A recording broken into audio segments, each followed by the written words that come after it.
Hello and welcome back. Sean here, Mountains Garage, early Saturday morning. If during this video I have to walk back to the camera to shut it off, I'm having some trouble with my clicker. It's probably time for a new battery. When I had to get a new tripod, I was able to continue to use my old clicker, but it eats batteries pretty regular. So crazy night of thunder and rain, but today should be beautiful mid-70s. Looking forward to it. But I'm out here early, staring at some of my choices I made last Saturday. We were at the boat as a family, and in the afternoon, there was a torrential rainstorm that lasted about 8 hours. So we were stranded in the boat, but we have internet. Not really roughing it too much at the end of the dock. And I was shopping. Always in my mind, I've mentioned this before, I have many projects. I got them all compartmentalized, and I'm always looking for parts that would help me along, eventually to a point. These are all long-term projects. If you just brought in a project and bought all the parts, you probably couldn't be as opportunistic as you can when you have time on your side. So I was on eBay, and the first housing I ran across, now I'm going to put a 9-inch Ford in it like I put in everything else. It's, in my opinion, the best choice we have available for something that's reasonably priced for the most part. I mean, no rear end or driveline parts are necessarily cheap. However, the 9-inch Ford, if you're going to spend the money, a buddy of mine called last week and sent me a message. He was about to buy a Dana 60 for a Monte Carlo project. Brand new. That's great, but also just as much, probably very similar to building yourself a 9-inch Ford. He said, well, what's the difference? Well, you can have as many center sections as you want, set up with different ratios, different style differentials. The sky's the limit, and pop the axles out, pop the center section out. They make reusable gaskets even, so it's a relatively quick, easy swap to change your ratio. If for whatever reason you want to change it now with the Dana 60, not exactly easy. The shims for pinion depth and carrier preload are underneath the bearings. Well, the pinion shims are underneath the bearings, and the carrier shims are outboard, but you need to spread the case to do it properly. That's a whole other subject, but give me a 9-inch Ford any day. So for my 56 210 wagon, Chevy wagon, two-door handyman, I am going to put the spring pockets for the leaf springs in the frame, which moves the springs in, gives you more tire room, and if you move the inside of the tub in quite a ways, for instance on the black 55 hardtop, that has a 12.5 29 tire with plenty of room on it under there. So that's without doing a lot of drastic work on your Tri-5 Chevy. And these spring pocket relocation kits, relatively inexpensive and readily available. So in my case, the car kind of came with one, brand new kit. So the stock rear end width, now when I talk rear end width, I prefer to talk wheel flange to wheel flange. It's just easier. A lot of people want to talk back end plate to back end plate is completely useless. Housing length, at least you could do some math and we'll cover that, but just talk wheel flange to wheel flange. Like when you're talking drive shafts, just talk center U-joint to center of the U-joint. It makes it a lot easier if we all spoke the same language. So, stock Tri-5 Chevy is 60 inches wheel flange to wheel flange. And you can just move the springs in and buy different offset wheels and put bigger rubber on it. That's your goal, to put a bigger tire under there. Because in stock form, the leaf springs are really wide. If you look at the Chevrolet advertising at 55, they were going for the whole wide track thing that Pontiac sold eventually. In their advertisements, but that was the whole thing, make the cars more stable, move your suspension points further out. So move them in a little bit on the Tri-5. You can put a pretty big tire under there with the stock width rear end. So if you're building one, you can't go wrong with just building a 60-inch wheel-to-wheel rear end. But if you have or want to narrow the housing up some, you can put much bigger rubber under there with less offset on the wheel. It's a lot easier to find wheels that are 4.5 and 5.5 inch back spacing. When you need to go more than that, you're probably looking at a custom wheel. So the readily available wheels you're going to find are usually 4.5 or 5.5 inch back spacing. So you got to do your math. See, right then I tried to push the button and nothing happened. When I film these videos, I like to take a break. That way I'm not 7 minutes in and make a terrible mistake and have to do the whole thing over again. But let's just keep rolling. So I'm in the boat, in the rain, shopping on eBay, and this is the first housing I came across. Because I typed in 58-inch track width, that's wheel to wheel, Ford 9-inch housing. And this one pops up. Now, this is made by PEM. At least the housing blanks are anyway. Well, this is a refurbished stock one. This wide housing, typical F-150, brand new tubes and brand new housing ends. I've done other videos on 9-inch Ford, but this one we're going to talk basically about the housing. I just spent 4 minutes on the intro, but the goal here today is to talk about your choices in housings, which is important to know when you're going to buy one. So might as well start at the outside, the housing ends. These are New Big Ford, also known as Torino. The other popular option is Early Big Ford. Now they both take the same axle bearing and axle setup, but the plate that would hold the axle in is going to be different because on the Early Big Ford, the holes through the housing are 1/2 inch in a slightly different bolt pattern. On the Late Big Ford or Torino end, they're 3/8. So 4 3/8 bolts will certainly hold these axles in, especially when you're comparing it to a C-clip on other style differentials. Also important to know, not necessarily for your housing choices, because the housing will take either axle, but the Early Big Ford brake offset is from the end of the weld-on flange to the wheel mounting surface. Early Big Ford is 2.36 inches. Late Big Ford or Torino style is 2.5 inches, 2.5, which makes for easy math. So these housings were listed 58-inch track width.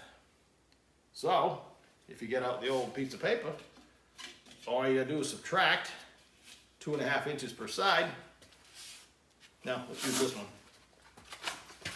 They give you a nice little chart. This front housing is 48 inches flange width plus 5 inches, and that gives you a total of 53. So this is a 58, so it's a 53-inch housing, flange to flange. So that's the way they're advertised, but you need to be aware and talking the same language, and what you need to know when you put your wheels and tires into the car and put a tape measure between the inside of the wheels, that's what you need to know.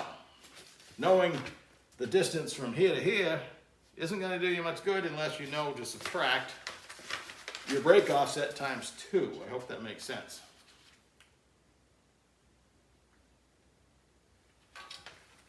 Hang on.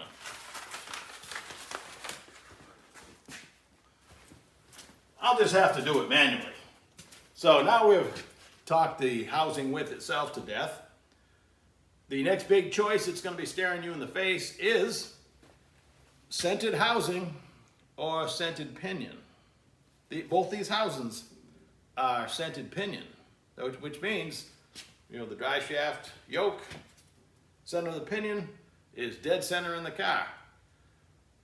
I don't find that advantageous. If I was going to do it, I prefer scented housing where the pinion itself is offset exactly 1 inch. This is called a dog bone, and I'll show you how it goes in the housing. I've showed it to you before, but we're gonna do it again today. I don't know why I keep saying that. I've showed it to you before. Buried in my 450 videos. Let's just talk about it now. This is called the dog bone. This is handy for measuring, but it shows you the 9-inch Ford has a 1 inch pinion offset. So if you center the housing, the pinion, drive shaft flange, drive shaft on the rear is 1 inch to the right. Most, well, some vehicles, and it's not necessarily a bad thing to offset the engine and transmission 1 inch to the right. Depending on what you have for front suspension and steering, a lot of times it gives you more driver's side header clearance, like on a Nova or early Camaro. It offsets your weight. There's lots of reasons why I prefer the centered housing, not to mention when you look under the back of the car, it just looks symmetrical. You know, your housing's in the middle, your axle tubes are the same length. Bracketry is easier, if you will, but in most cases, depending on the style center you have, the actual difference in axle tubes isn't going to make the greatest of differences. Now, I mentioned this is a reconditioned Ford known as the large web housing. Ford also made a small one, the early ones, like in the early T-Birds and stuff like that, Mustangs. The housing stops right here, and it's all axle tube. Obviously not as strong until you reinforce it. I'll show you my Race 55 that has a small Ford housing in it. It's centered pinion, so my axle tubes are different lengths. It's very narrowed and small, still plenty of room for brackets. So the small housing is still very popular when you're building a narrowed rear end vehicle, extremely narrow with huge tires. This is a complete fabricated aftermarket housing, similar in width, probably a lot stronger than the factory one. It is a little bit lighter too, so that's my air regulator blowing off if you can hear that. So both these are centered pinion, but they were offered at such a deal. As a matter of fact, the listing price was ridiculously cheap, and I knew that this one at 58-inch wheel to wheel would be perfect for my 56 wagon. When you move the springs in on a Tri-5, you can go anywhere from 56-inch wheel to wheel to 60-inch wheel to wheel, which is stock, and have available wheels that'll fit. The narrower you go at 56-inch housing, you're definitely cutting the wheel tubs. So with a 58, could probably get by without doing it depending on the wheel. But I knew I was in the wheelhouse, and I also knew that I had already bought a set of axles that were new big Ford 2.5 brake offset. They got bearings and studs and everything on them. I found them, well, a year and a half ago on the Speedway garage sale site. You know, if you go to the Speedway webpage, the garage sale section, I bought a pair of axles for what they sell as a Tri-5 housing. I believe I paid $189 for both of them shipped, which is a good deal. Let's talk pricing. Everybody always wants to. Right now, if you want to buy a 58-inch wheel-to-wheel housing, they're about $460, they're slightly south of $500, just for the bare housing, just like this. Actually, it won't be just like this because this has an inspection/fill plug and a drain plug. That's always extra. This has thick axle tubes. Those are all options you need to check, but let's just say a brand new housing like this is around $500, and if you shop around, you can get housing and axles for about $800-ish and up. But if you're going to Speedway or Curry Enterprises or Quick Performance, that's about what you can expect. You can literally just call them up, say, hey, I got a 68 Camaro, I want a bolt-in 9-inch. You got to answer some questions. And you can have a housing that'll bolt in. You could actually buy a 9-inch Ford with housing ends that'll accept your stock Chevrolet brakes. Instead of having Ford brakes, which this is going to have because I have Ford ends on the housing, you can order it to fit your stock stuff. And they'll sell you this, they'll figure that they know the offsets, they know the deal, they can sell you a housing that'll bolt right in, but you're stuff that's all built, like on Speedway, they have, you know, piles of the stuff all ready to go, housing and axle packages, and you can just choose your width, wheel to wheel, whether you want centered pinion or centered housing, and all the other options I mentioned, and just have them send it. When you're shopping for axles, we'll go away from the housing for a minute, you'll see a lot, the cheapest ones you're going to find are cut to fit. And there's nothing wrong with that. They give you this much spline on the end, give or take, and you can, that axle, when you cut it, will fit a range of different widths. Now, obviously, when you either center the pinion or center the housing, your axles are going to be different lengths. So it's handy to have extra spline you can cut off. You can always cut it off, but you can't put it back on. The axles I bought were made for a 60-inch housing from the Speedway garage sale site. However, they have that much spline on them, and I did a little research, and I have to cut a 1/2 inch aside, and this is just doing internet research. How you really do it is the dog bone, and let me set that up, be right back. I gotta walk around again, so I'll keep talking to you. I could stop and put a battery in it, but I'm almost done. All right, now I'll put the dog bone in the housing. It's marked driver's side and passenger side. This square is your actual cut area, which is rough. It depends on whether you have a spool, which is splined all the way through, or whether you have a differential with a center pin. You want about at least 3/8 of an inch, maybe a little bit less, of space between the end of your axle and whatever it might hit the differential. But with this simple tool, this is an ICT billet. You can buy it on Amazon or anywhere. This is what you need if you're going to be narrowing housings, because it also gives you, or setting up your chassis. I just had this in the 55. You can put a string right on the center line of the chassis and run it forward. Your center line for the drive shaft is the 1-inch offset if you have a centered pinion, but either way it tells you that the pinion offset never changes. The only thing it changes is your housing offset. So there's a 9-inch Ford. The pinion's offset to one side. It has to be mechanically for the pinion to clear the ring gear. See, these housings also have a vent, not my favorite style. They're bronze. They work fine from a venting standpoint, but in the rain, not the greatest. These housings also came with the studs installed. The rear housing actually came with the T-bolts, they're called, that actually hold the axles in, so there's definitely a score. And if I sound happy, I am. Here's my Race 55 with the small Ford housing, obviously reinforced a lot, but you can see how far they still had room on the axle tubes for brackets. And this car has a 17.5 36/16 tire on it with room to spare. So depending on your housing choice and what your end goal is, of course, nowadays with all the fabricated housings for race cars like this is not a popular choice anymore, but you know, in 1992, this was perfectly acceptable, and it'll be staying there. All right, this camera thing is gonna drive me nuts. In the future, when I watch this video, I will cringe because I watch my early videos, and you know, the cameramanship, is that a word? Is not good. I was really awkward talking to the camera. Not that I got any better, but again, after 400 something videos, you get a little bit better, hopefully. This is about as good as it gets. However, like the last video, I had half my head cut off. This video, I should have stopped and put a battery in my clicker, but instead I fight my way through it, and whatever. Nothing's perfect. I certainly am not. So, remember the other day, I was gonna just spend a few hours cleaning my bench and then start on that 4L80E. Well, things got out of hand again. I started moving stuff on the bench, and I knew I had an upcoming transmission project, and you know, I moved a pump, and I said, well, I should just rebuild the pump and then set it to the side.